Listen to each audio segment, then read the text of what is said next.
What is going on, Diesel Nation? We're excited to have you guys with us today on the Diesel Podcast. If you're watching this on YouTube and aren't subscribed, make sure to click the subscribe button, turn on notifications, like, comment, let us know what you think about the episode. Let us know if there's a particular guest or topic that you want covered. We're always checking comments on YouTube. Love to hear from you guys and then get those topics or guests onto future episodes. Today, I'm going to be chatting with Stewart Cables. You've heard from him before on the podcast. He's a lawyer that works on EPA cases.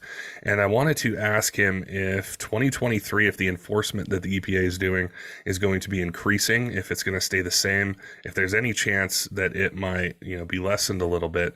In December, the EPA had released a memo that talked about their enforcement initiatives that are going to be coming out this year, and curious what he's hearing, seeing out there. Also want to ask him some questions, maybe, some common things that his clients ask him pertaining to settlements, fines.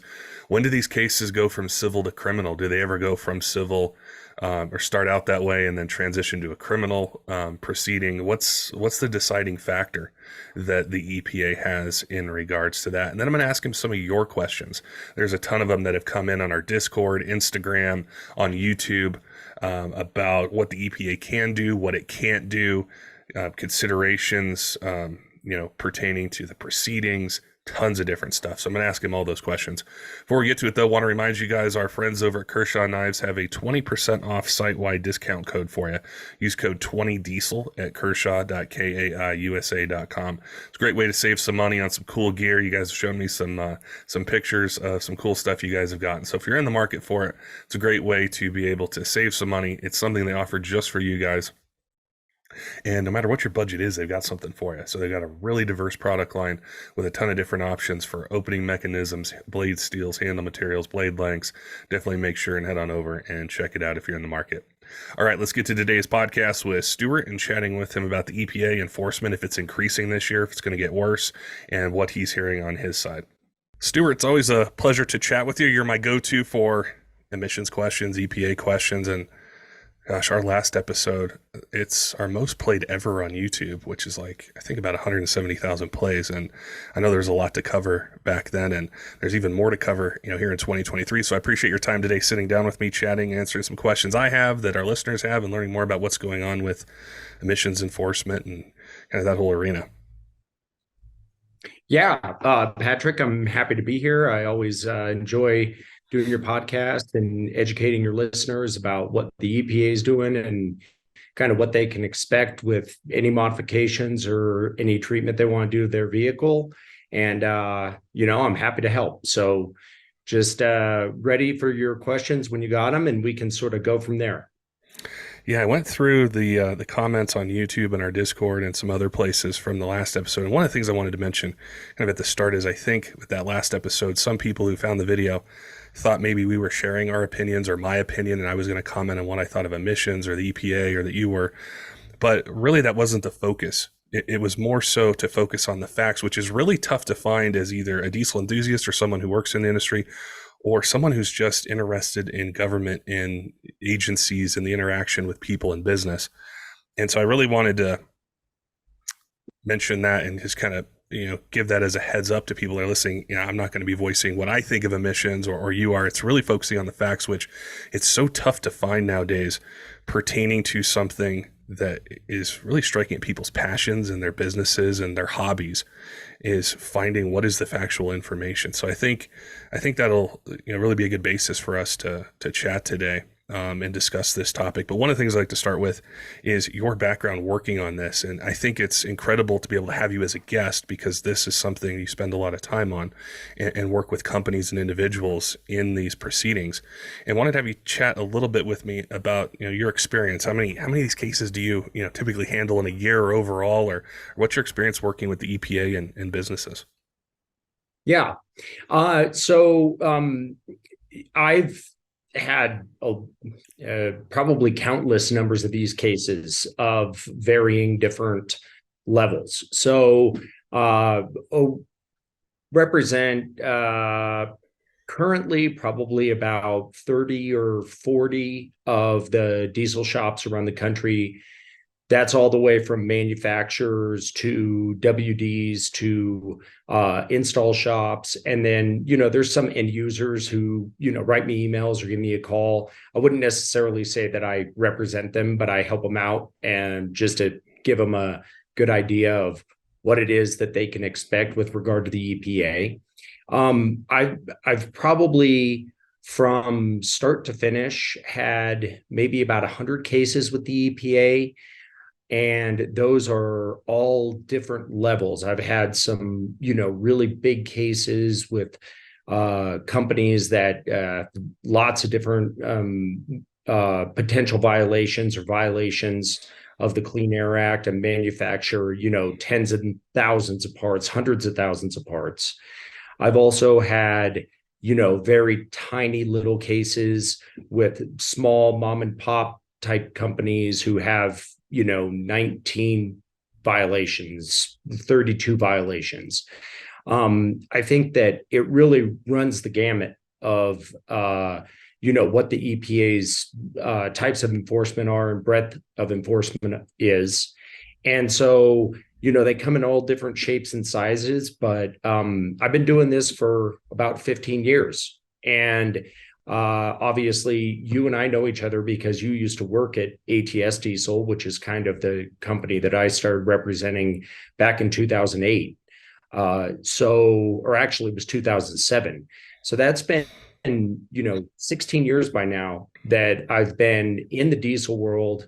And I've been probably doing the EPA cases and the CARB cases all the way since 2011, 2012. So it's been about 10 or 11 years in the industry doing the EPA stuff for me, and 15 or 16 years in the industry representing companies around the country.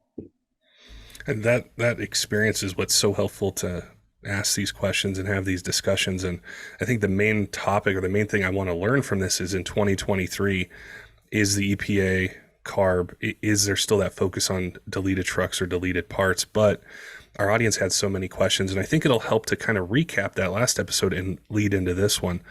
And for anyone that missed the last one, Stewart and I discussed the Supreme Court ruling that pertained to the EPA. It wasn't specific to diesel trucks, but there were questions about, will it apply towards the automotive market? What are some considerations?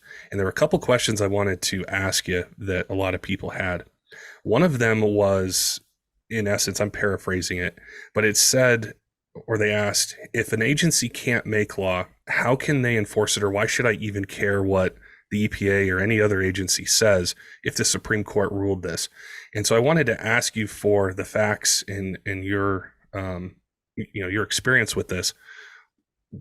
Why should somebody care about it if they said an agency can't make law or enforce it, or did they? Yeah. So that's a great question. And that is a complex question. And that is a question that when you're in law school, is a big topic of conversation, because you have this kind of hierarchy of laws in the US, and it starts, of course, with the Constitution, and then it goes down to federal statutes like the Clean Air Act, the Clean Water Act, or other statutes that apply to everything that we do. And then you have another layer of cases where people sue to enforce those statutes, or people sue for other civil actions under those statutes, or maybe a law enforcement agency files either a lawsuit or they indict someone, and the criminal portion of those statutes is applied. And then in addition to the sort of the federal hierarchy, you also have the state hierarchy, and each state has got its own constitution, and each state has its own statutes, which would apply to, again, everything we do. And the interplay between all those laws is sort of what makes up our judicial system, and generates all these different disputes and complaints and enforcement efforts and everything that we see today. So the authority to create a agency is vested in the executive branch of the government. The EPA is, the example that we're talking about here, but that applies to all agencies, the Food and Drug Administration, the Center for Disease Control, like all of these different agencies are vested in the executive branch of the government, and the president of the U.S. has the authority to appoint head of these agencies, either an administrator or a director, to run the agencies, and then they hire hundreds of thousands of people underneath.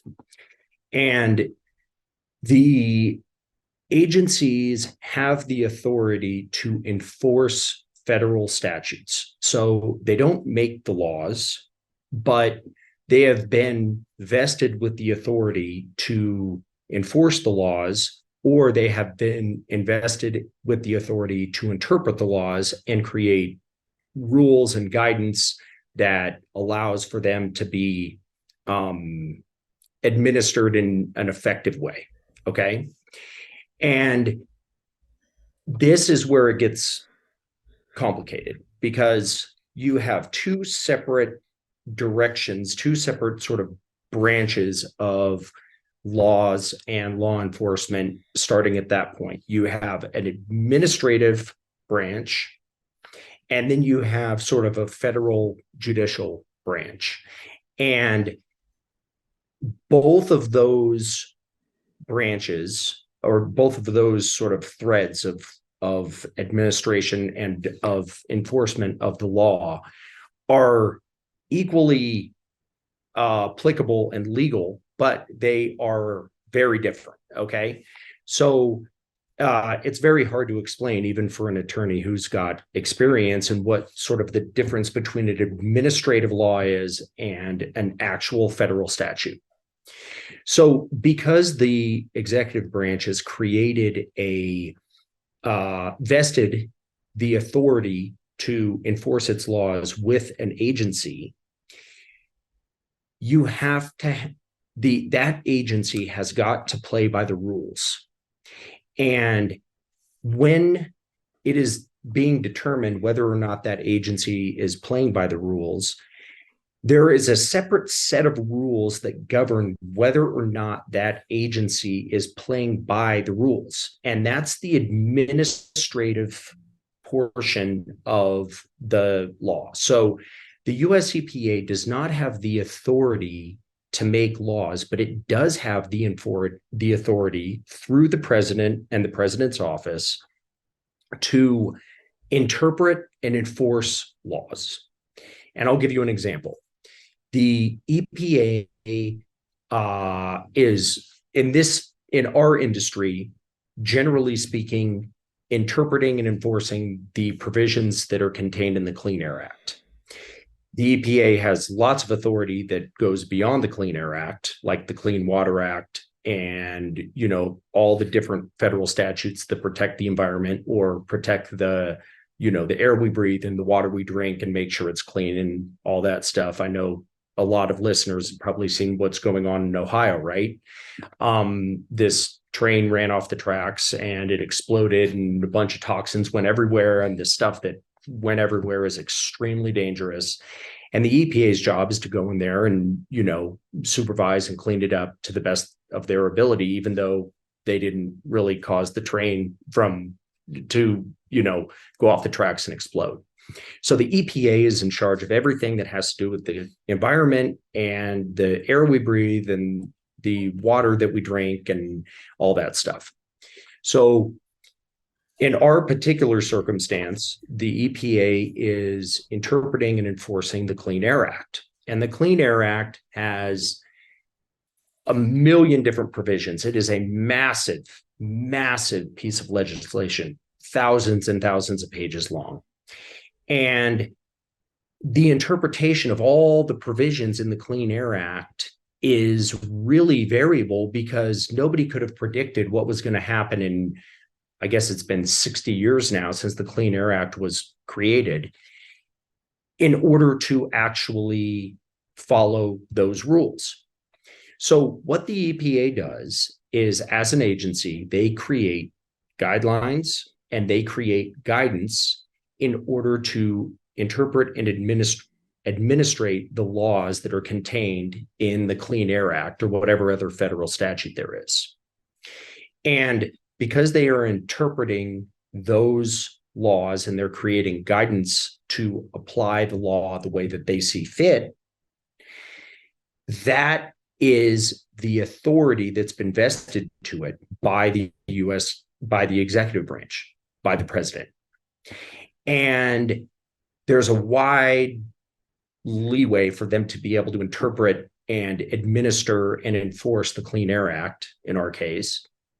But if they don't do it right, or they're not reasonable in the way that they administer the Clean Air Act, or enforce the Clean Air Act, or interpret the Clean Air Act, or they're doing so in an arbitrary and capricious manner, then we, as US citizens or other governmental agencies or companies or states, which sue the EPA all the time, we have the right to question how they're doing it. And the way that we question how they're doing it is we can usually either file a lawsuit, or we can proceed forward in this administrative court, this administrative,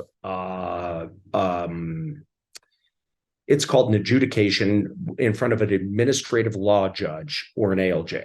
Okay. So the first thing that you have to do, if you have a problem with the way that the EPA has interpreted the Clean Air Act or any other law, or any other federal agency has interpreted any other law, the first thing that you have to do is you have to look at what they did, and you have to determine whether or not what they did was reasonable, and whether or not it wasn't arbitrary and capricious, or whether or not there wasn't any other problem with it. If you think that there was a problem with what the EPA did, or the way that they're interpreting the Clean Air Act, then you can sue them in federal court, and your lawsuit against them is reviewed by a judge, and you go through the entire lawsuit process. And the federal judge can then say, EPA did its job. It reasonably interpreted the rules and the law that is provided for in the Clean Air Act. And therefore, you do not have the ability to sue it or to get injunctive relief, which means stop what the EPA is doing, because the EPA reasonably applied the rules. If they determine that the EPA did not reasonably apply the rules, then that judge has the ability to go to the EPA and say, hey, you didn't do this right. EPA is not permitted to do what it did, whatever it was, interpret a rule or a law in a certain way. And you are not allowed to do that. And EPA, you're wrong. You have to go back and you have to change what you did. So agencies do not have the ability to create laws. They do not have the ability to legislate. That's the job of Congress, the House of Representatives, and the Senate. They do not have the ability to make certain laws. What they do have the ability to do, in an authority that's vested in them, to them by the president, is they have the ability to interpret and administrate the laws that the legislators have made. And there's this supervision or this guidance out there with all the citizens of the US and all the companies in the US and all the states in the US, where all of these different parties can go to any agency of the federal government and they can say, hey, you didn't interpret this law correctly, or you didn't enforce this law correctly. Therefore, we're going to sue you, or we're going to try to prevent you from enforcing the law in this certain way. Because if you are allowed to do what you're doing, that's going to be a violation of the federal statute or of the Constitution. So, if I understand it correctly, pertaining to last summer and the ruling, it's not something that's just a like a universal ruling that says any agency has no power to do anything. It was very specific to what would I assume would be a lawsuit that said, "Hey, you overreached," and then the Supreme Court agreed. In this case, you can't do it, but it's not completely removing the authority of the executive branch creating these agencies to enforce some sort of federal law or statute. That's exactly right. Okay. The citizens of the US and the states and other companies that are in the US, which are considered individuals by law, have the ability to double check the work of the agencies and to say that if you didn't do something correctly, we're going to hold you to account. And there's sorry to interrupt, Patrick. There's really, really good lawyers at the EPA who are actually with what's called the Office of the General Counsel, which is a separate agency for lawyers that represents the separate agencies of the US government. And those lawyers' primary job is to make sure that the actions of their clients, which in this case would be the EPA, are reasonable and not arbitrary and capricious, and they comport with the statute so that the agencies don't get overturned in their guidance or their rulings or their determinations or whatever actions they're taking. Okay. I didn't know that. But that makes sense to try to avoid time and money and effort being spent into something if you can avoid it ahead of time. But the part of that listener's question that really kind of piqued my interest was about why should I care? And I wanted to ask you about the enforcement, or there's stories, and I've had some guests on before that have they've had fines, they've had felonies, different things. So it's not just necessarily pay X amount or don't do this again. Where does it change in that process from maybe say you get a letter and it says don't do this anymore to I owe 6 figures, I'm a felon, I've lost these rights, I have to I have home, I'm not sure the exact term for it, but basically I got to stay at home and declare where you're going everywhere for 6 months or a year or something like that. How does that happen? Yeah. Okay, so that's a great question. And there's a lot of confusion out there about this. And part of the confusion is because people don't understand, people aren't lawyers, so they don't really understand what the process is like. But also, a lot of the confusion has to do with the way that the EPA has decided to enforce certain laws. Okay, so the Clean Air Act has a criminal component and it has a civil component, which means that if you, in our instance, if you sell a defeat device or a tuner or a straight pipe or something that's not legal to sell, the EPA has a choice. And what they can decide to do is they can decide, I'm going to charge this guy with a crime.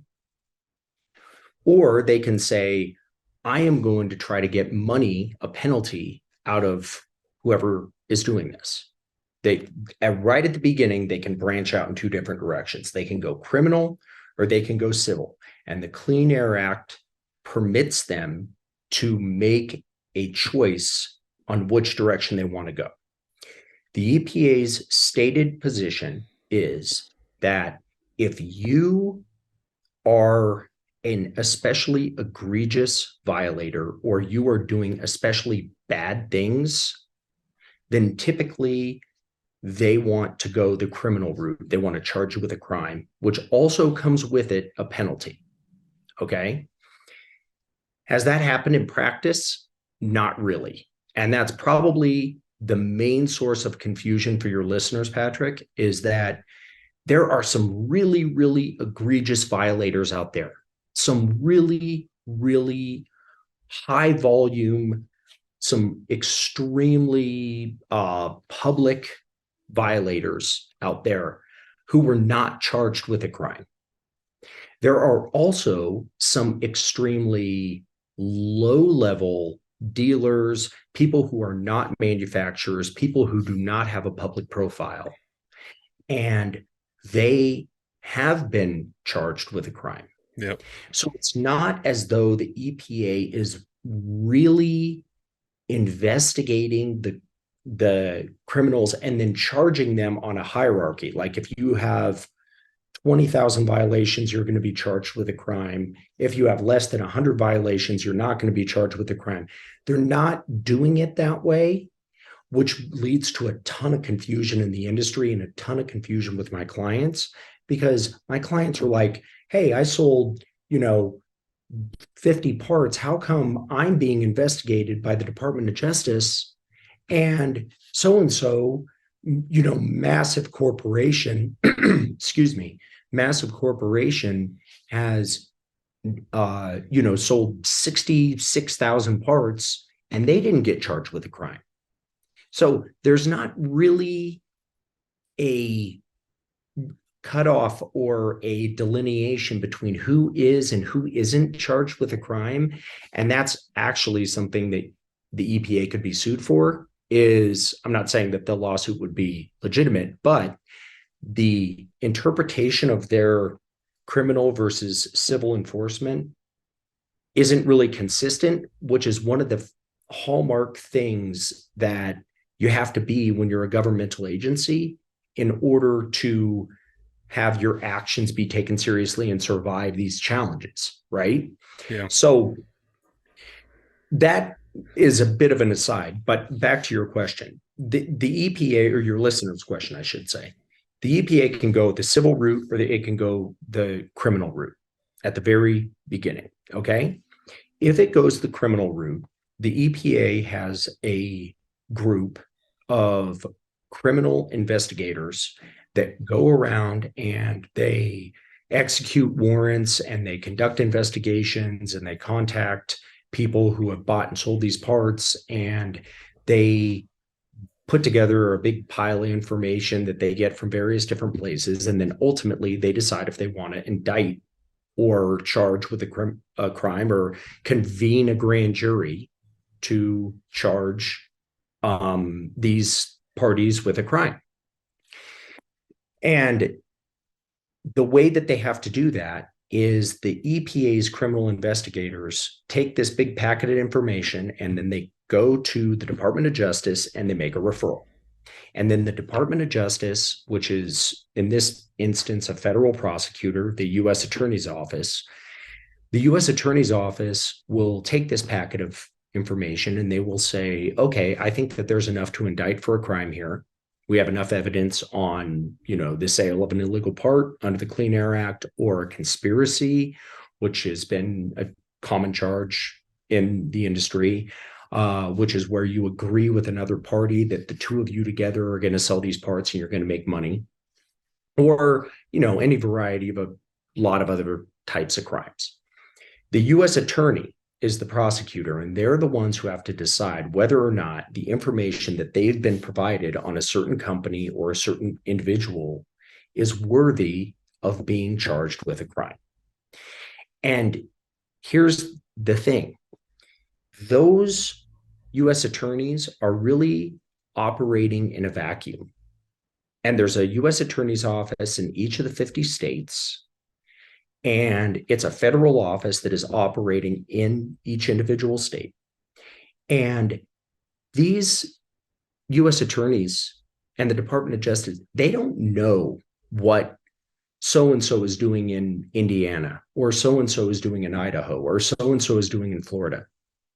The only thing that they know is that they got a packet of information on X individual or X company, and did that company or did that individual commit a crime or a series of crimes? And if so, are they going to proceed forward with an indictment so they can charge that person with a crime, arrest them, or, otherwise detain them and then go to court and try to convict them in front of a jury? Those U.S. attorneys, they don't know hardly anything about our industry. They really don't. They know that defeats are illegal. They know that this is a big deal to the EPA. They know this is a big deal to the Department of Justice, but they don't know anything about the number of violators in each state, in each county who are doing anything. The only thing they know is that packet of information that they have in front of them.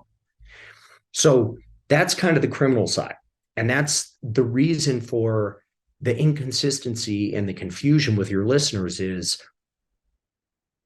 at the beginning, when you go in this branch, criminal or civil or criminal, it is completely at the discretion of the EPA what direction they want to go. And it's completely at the discretion in the criminal side of the U.S. Attorney's Office whether or not that person should be charged with a crime or indicted and then taken to court. Okay. On the civil side, if you choose the civil branch, the EPA chooses the civil branch. There's a whole different process. And that process starts usually with a subpoena or a request for information where they demand that company or the individual give them everything that they have on every single part that they've had and all of their financial data and all the emails and all the messages, blah, blah, blah.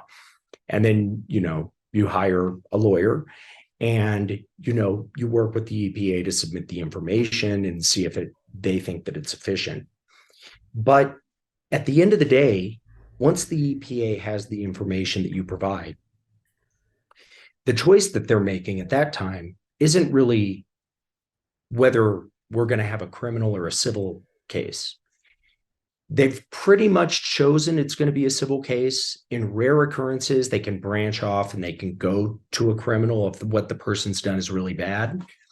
But usually when you get to the end of the road of the review of the information that you've provided, the EPA is trying to negotiate a penalty, which is the amount of money that you pay.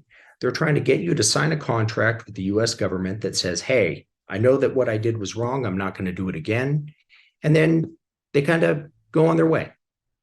And they say, hey, so-and-so over there in Texas signed an agreement and said that they weren't going to do this again. And if they do it again, they are going to be what's called a repeat offender, or there's going to be aggravated factors. And then they might decide that they're going to go the criminal route.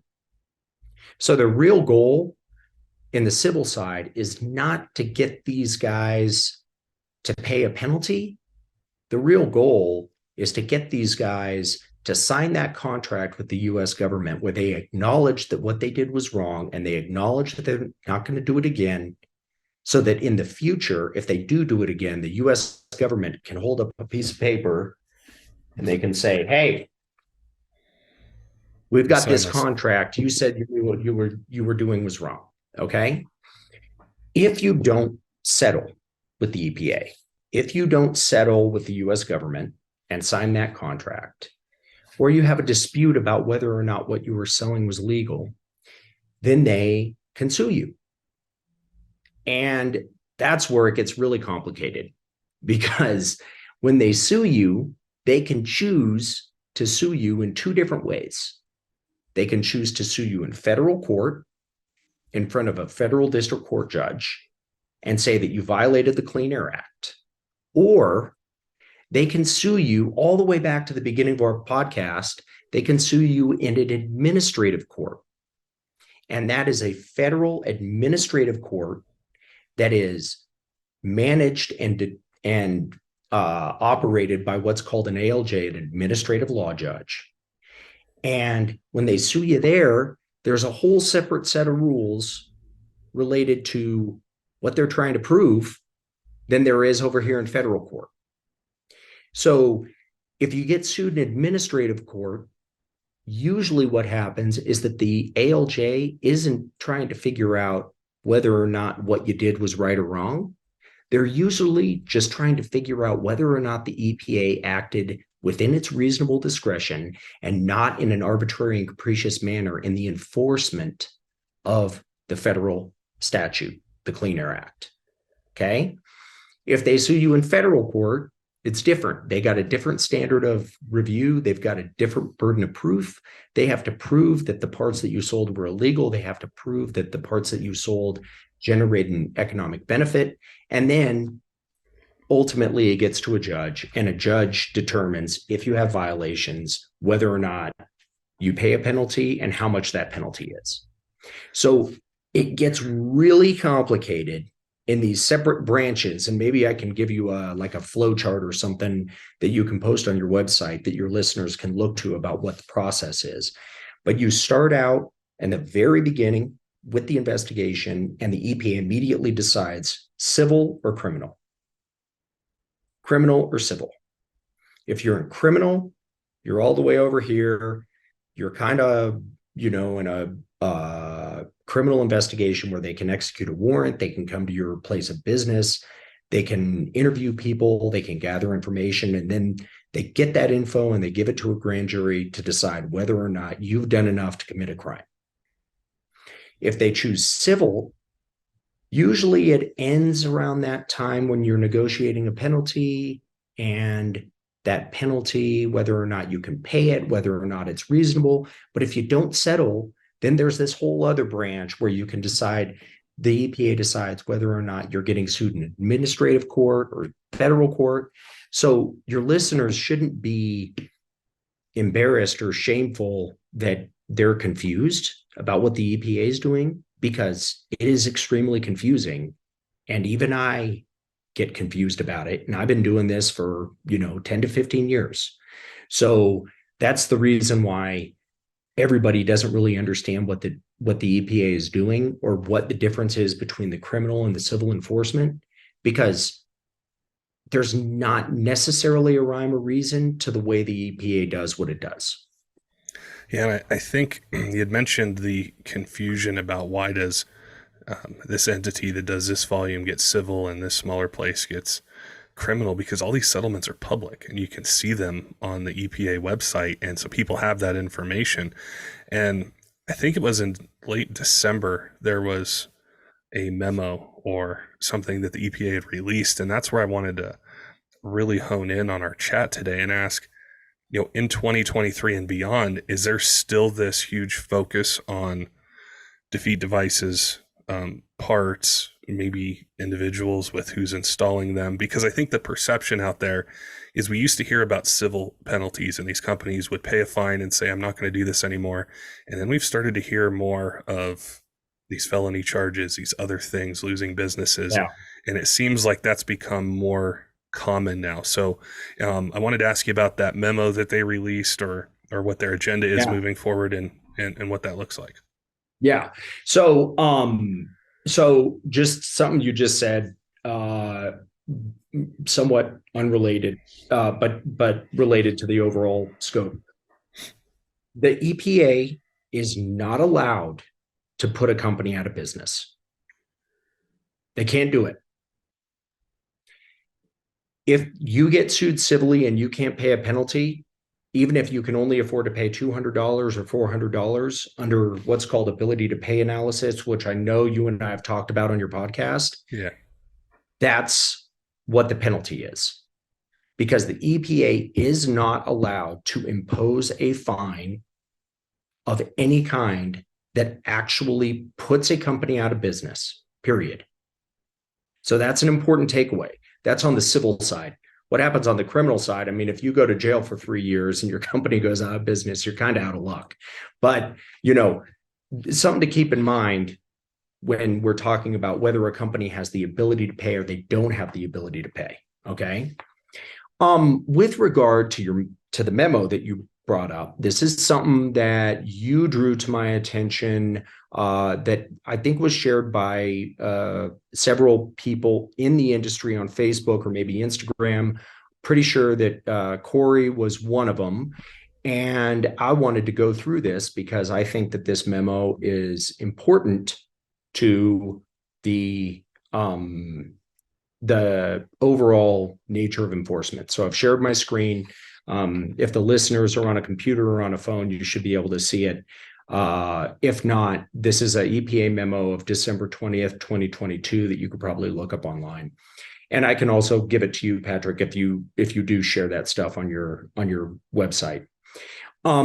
This memo relates to the compliance initiatives, national initiatives to focus its enforcement and compliance resources on in the most serious environmental problems facing the United States. And what this memo does is it doesn't really do anything substantively for our industry. This is a administration-wide memo that pertains to all environmental enforcement actions and all environmental problems. And if your listeners will remember, maybe they don't, maybe they do, but it gets kind of technical. In 2019, the Trump administration created a national compliance initiative that had 6 specific aspects, 6 specific areas related to the most serious environmental problems facing the US.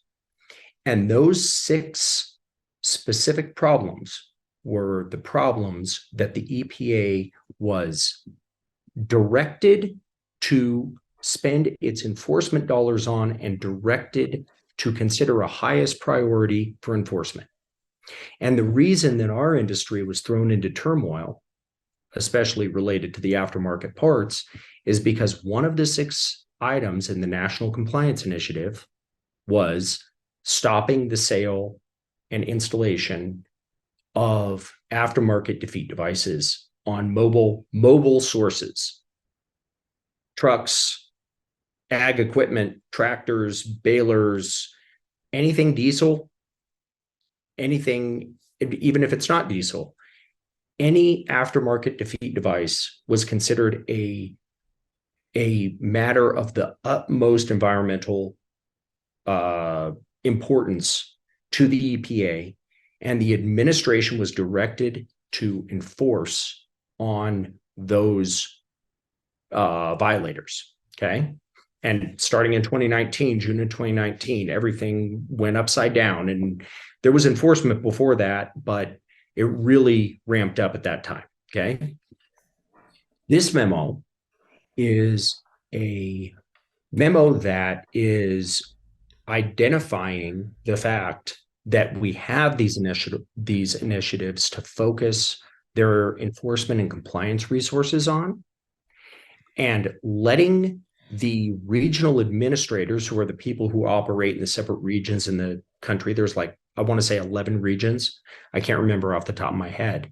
The regional directors to say, hey, that national compliance initiative that we did in 2019, it's coming up for reconsideration. And in the fiscal year 24 to 27, there are going to be new national compliance initiatives. So, fiscal year for the EPA, I believe, starts October 1st. It's in the fall. And what this memo means is that we have these six compliance initiatives that have been a focus of the EPA for the last 4 years. Starting in September of 23 or October of 23, we're going to have new compliance initiatives. Those compliance initiatives could be exactly the same as the ones that we've had over the course of the last 4 years, because the EPA hasn't met its goals on these. They could be 6 completely different ones. They could be 8 completely different ones. There could be 3, 2 of which are the same, 1 of which is different. We don't know. So aftermarket diesel and gasoline defeat devices and for mobile sources could, in this year, this 2023, the end of this year, stop being a focus of the United States EPA. Do I think it will continue to be a focus? Do I think it will continue to be listed as a compliance initiative? If I had to give you an opinion, which I know that we're trying to stay away from those, but guess what? This is my podcast. I can do it. If I had to give you an opinion, I would say it would probably go on for one more cycle. I think the EPA has made a lot of progress in this area, but it's not all the way gone yet. I don't know that for sure. I don't have any reason to believe that. I don't have any reason to think that beyond just my perception of the industry. That's it, my professional experience. But it is definitely possible that this would no longer be a compliance initiative, these aftermarket defeat devices. And the reason that that's important is not because all of a sudden, starting on October 1st of 2023, that everything's going to be legal to sell again, because that's not going to happen. The reason it's important is because you can see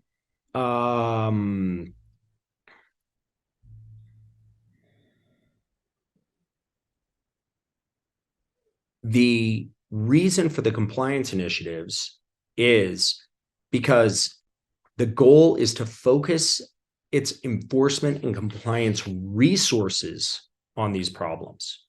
So right now, the EPA has got a boatload of resources that are used to focus on stopping aftermarket defeat devices. That's why everybody's getting an enforcement effort. That's why they have criminal investigators and civil investigators and tons of lawyers trying to do this. It's because those are the resources that are available to the EPA, and the EPA has been directed to use those resources for the purpose of stopping aftermarket defeats. The Clean Air Act is not going to change at the end of this year in the fall. But guess what? The EPA could pull a ton of resources away from these compliance efforts, and they could say, hey, we're not going to focus on you guys anymore. We're going to focus on somebody else. Does that make sense? It does, and I thought of a question. I don't know if this is opinion or if there's precedence for it, but could it also go the opposite way to that branch that you talked about in the beginning where they think of criminal or civil? Has it happened before, I'd say with the EPA, where they say this isn't civil anymore, this is all criminal, this is what we're going to do? So could it be ramped up in the opposite direction, or do they typically, with these enforcement initiatives, kind of stay where they're at and this continue on for a certain amount of time and then change to something else? That's a great question. So it's not really opinion. The compliance initiative does not discriminate or identify a criminal versus a civil. So if there's a compliance initiative, it will be both criminal and civil. If there's not a compliance initiative, there just won't be an initiative. It doesn't mean that enforcement won't happen. I want to be completely clear. Enforcement is going to continue to happen. It's just that the EPA may not devote as many resources to enforcement. The thing to know on this topic, which is not opinion, is criminal enforcement efforts cost a lot more than civil enforcement efforts. Civil enforcement efforts are relatively reasonable with regard to their total cost. Criminal enforcement efforts involve the U.S. Department of Justice. They involve the U.S. Attorney's Office. They involve law enforcement on a variety of different levels. And so they're just a lot more time consuming and a lot more expensive. And the other thing is, if you do get a charge, then the EPA is probably pretty confident that they can prove a case in court. And if the EPA is confident it can prove a case in court, it's probably willing to do it if it has to. So all of those factors make, in a civil court, if they don't think that they can prove a case, they can always just settle.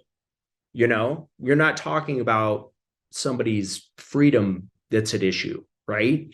And if you can't settle, then they can always just drop it. The U.S. attorney doesn't really have, it can drop a criminal charge, but it's not going to. It's just not going to bring the charge in the first place. So the reason that that's important is because the compliance initiative won't discriminate or won't identify whether it's going to be a criminal or a civil enforcement. It's definitely going to be a combination of both. And all of the cases that are going on right now are going to continue to go on. Those are not going to stop. Those are not going to, it's not like, October 1st comes or whatever the date is, and they're going to be like, oh, well, no compliance initiative anymore, so you're off the hook. That's not going to happen. I want to be clear with your listeners because I know some of them like to get their hopes up about what's happening in the industry. But it's really the criminal and civil are really going to slow down because the EPA is simply not going to have enough resources, as many resources to devote to the type of enforcement that you've seen up until now.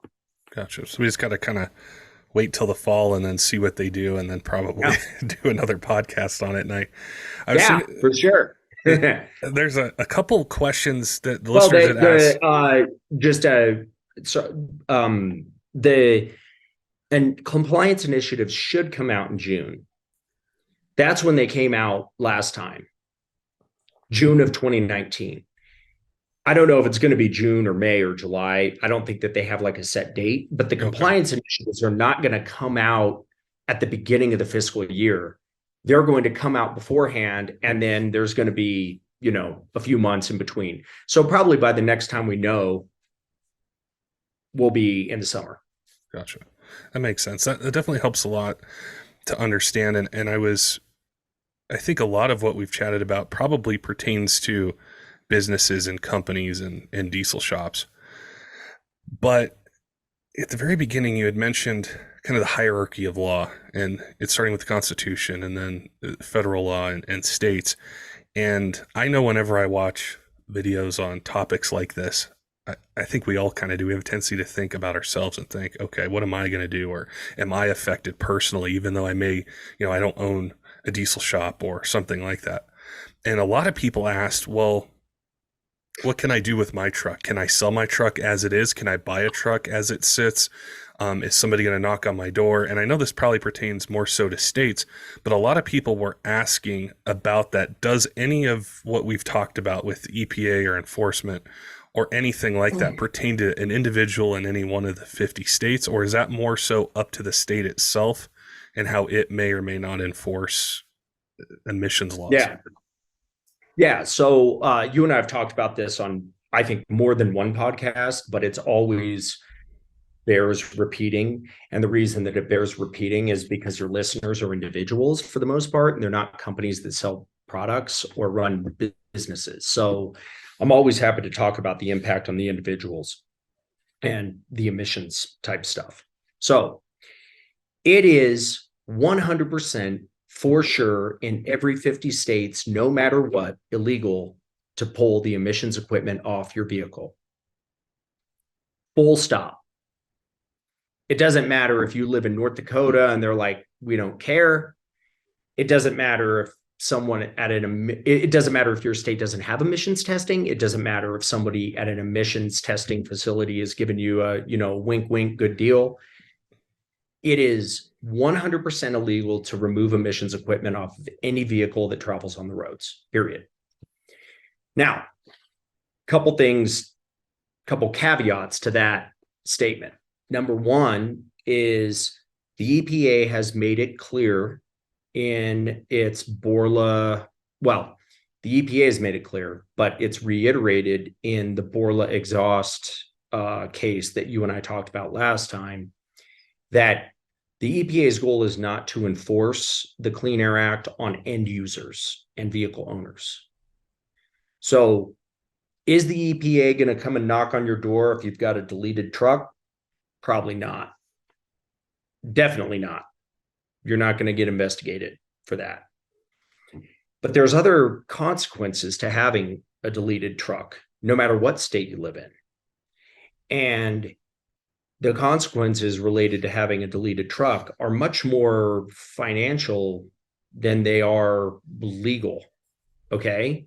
So if you've got a deleted truck and you've got a relationship with an emissions guy, or you don't have emissions in your state, you go to your emissions place and all of a sudden he's been replaced by some, young liberal guy who is, hyper protective of the environment. And he says, there's no more deal for you. This vehicle is not compliant.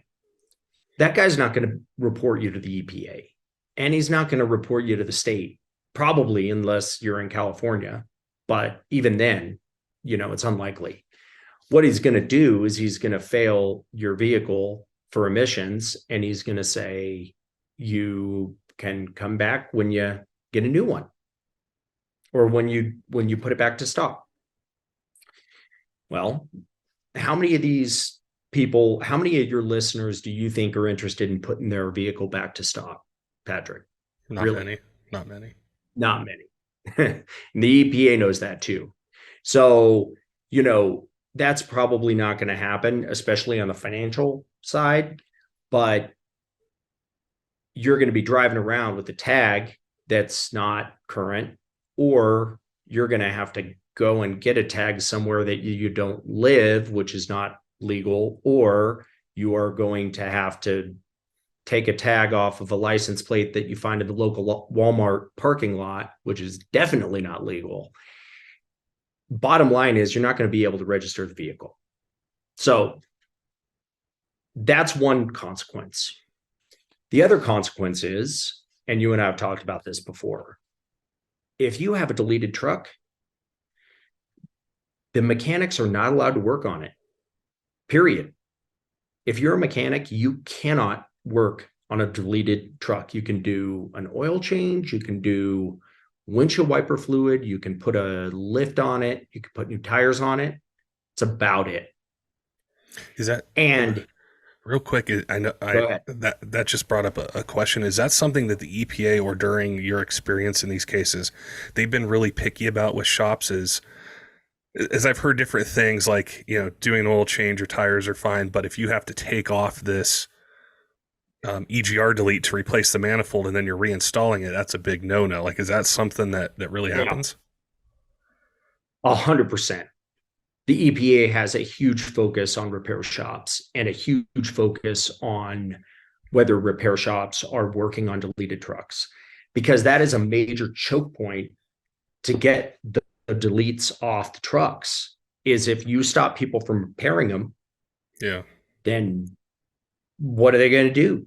Some people can do it on their own, but then there's another problem. The other problem is, what about getting the parts? You have to not only get a repair shop to agree to work on your vehicle, you have to get parts to effectuate the delete.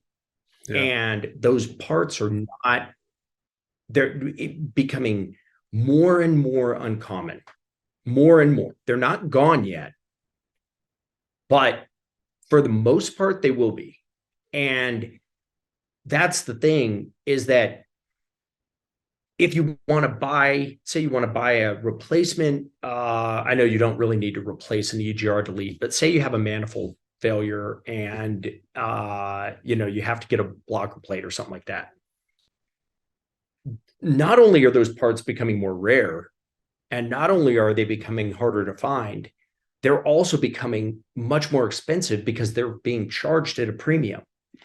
So it's getting to the point, it's not maybe quite there yet, but it's getting to the point where working on a defeated vehicle, even if you can find a place to do it or you can do it yourself, is just cost prohibitive. And it's also getting to the point where the technology for the emissions on tunes and the emissions equipment is efficient and effective enough that you don't even want to break the law, right? I mean, people are creating 100, 150, 200 horsepower tunes for emissions present vehicles, the EGRs, SCR, DPF, everything. So yeah, I mean, it's not a race truck and it's not like 1,500 horsepower and it doesn't have nitrous or whatever, but it's really, that's really the movement of the industry.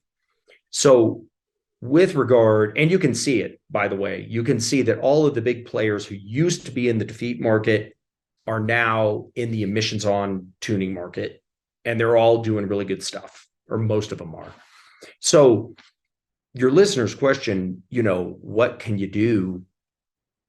Do the states have the authority to tell me you can't drive this vehicle? Yes. Does the federal government have the authority to come into a state and tell you you can't drive this vehicle? This vehicle is not legal to operate on the road? Yes, they do. Are they going to pursue the end user directly, frequently? No, they're not. But there's all these little speed bumps and road blocks and landmines and all kinds of other stuff that gets in the way of you having that delete on your vehicle that ultimately is just going to make it not worth it. And that's kind of where we're at now. One of the biggest ways I've seen that, and this has come from listeners telling me, is they have a truck, maybe they didn't delete it, but they bought it that way, and now they want to go get a new one. And it's impossible to find a dealership to take it. Or the dealership tells them, you need to buy the DPF, the EGR, and they're looking at thousands of dollars to put all this back on, and they reach that kind of bottleneck as well with it. 7 or 8 grand. Yeah, or more, or might not even be in stock. Yeah. I mean, dealership is another major choke point. You can't buy a deleted vehicle. You can't sell a deleted vehicle. It's not legal to sell. I ran into that with my Duramax that I had you probably remember, Patrick, when I was working at ATS.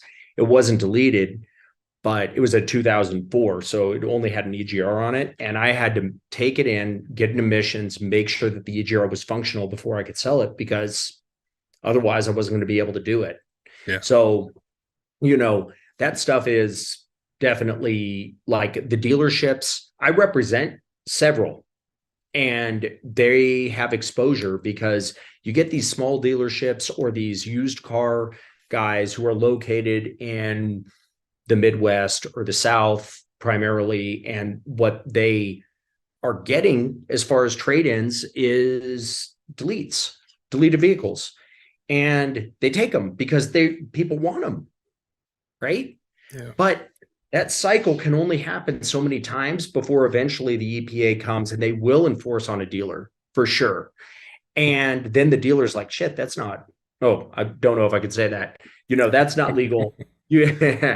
I'm sure your listeners have heard worse. So install and repair facilities, dealerships, huge choke point for the resale and the continued use of deletes, even if you're in a state that doesn't have emissions. This is a lot of great information. I appreciate you chatting with me about answering the listener questions, and then also discussing the enforcement initiatives, because that's been, I read through that memo and I kind of understood it, but I think it deserved, a bulk of the podcast is to talk about how those work, how they can change, how they can stay the same. And I think this summer before their fiscal year, it'll be really important for us to focus in on it and learn more. But I appreciate your insights today, Stewart, chatting with me and answering these questions. Some I had, and some of the listeners had, to help us navigate this. It's my pleasure. I want to reiterate that, just because just because there might not be an existing compliance initiative doesn't mean that the EPA isn't going to enforce on aftermarket defeats. I don't want your listeners to get the wrong idea.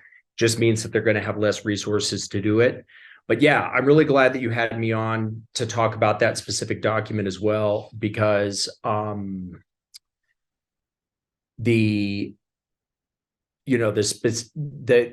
when I saw that online, when I saw it on Facebook or Instagram or wherever, it was like a negative. It was like, look at this, EPA's at it again. Yeah. And I read the document and I was like, well, this is good. It means that we might get a little reprieve from enforcement, at least the resources related to the enforcement. So that's good to know for your listeners. And I'm happy to come on a podcast anytime with you to talk about your listener questions. I'm always happy to educate. I feel like that's kind of my responsibility.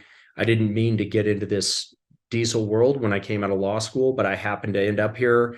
And I'm happy to educate the listeners with any questions they may have or any questions you might have as well. Don't forget, Diesel fans, make sure and head on over to kershaw.kaiusa.com. Use code 20diesel for 20% off site-wide. It's a great way to save some money on some really cool gear if you need it for EDC or hunting, fishing, something at the job site or around the house. They've got a ton of different choices, regardless of what your budget is. So we appreciate our friends over there offering this discount code just for you guys. Also want to give a shout out to some of our Patreon supporters, Tyler Lowen of 23 Diesel, John Caleb, all of our other Patreons, all of you on Discord, subscribe on YouTube podcast apps. We appreciate your support here on year 7 of the Diesel podcast. We love to hear from you guys. Let us know if there's a particular guest or topic that you guys want to hear about. I'll make sure and get them on the podcast. Until next time, keep the shiny side up.